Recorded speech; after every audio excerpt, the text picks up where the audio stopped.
Hello everyone, and welcome to the Albion Hills Community Farm Farmers Corner.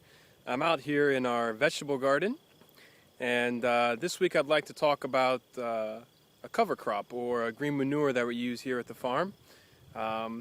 We lay out the gardens in such a way that we try to scale it to the number of members we have.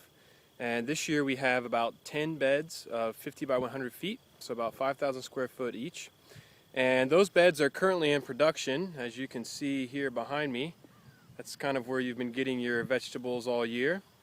And then we have a nice expanse of another set of beds here, about 20 more beds that we'll put into production next year. So we'll rotate from our current area where we're growing to this area, mainly so that we can ensure that we have a really healthy nutritional soil.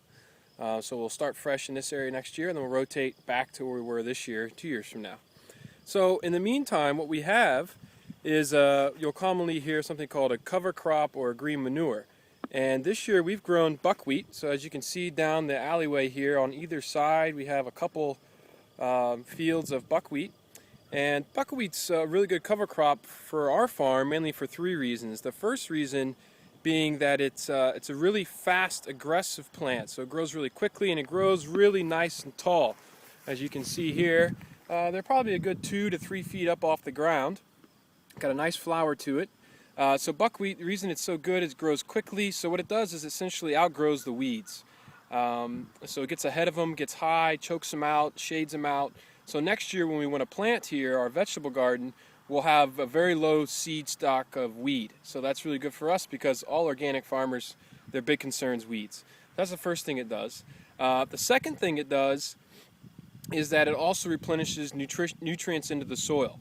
What we'll do essentially is we can just cut this down and till it directly into the soil, and it really brings up the nutritional level of the soil. And the third thing it does is we just put 5 honeybee hives on the farm recently, and these honeybees really like to get after the buckwheat flower, and so that helps hopefully with pollination on the farm, and obviously with some honey production.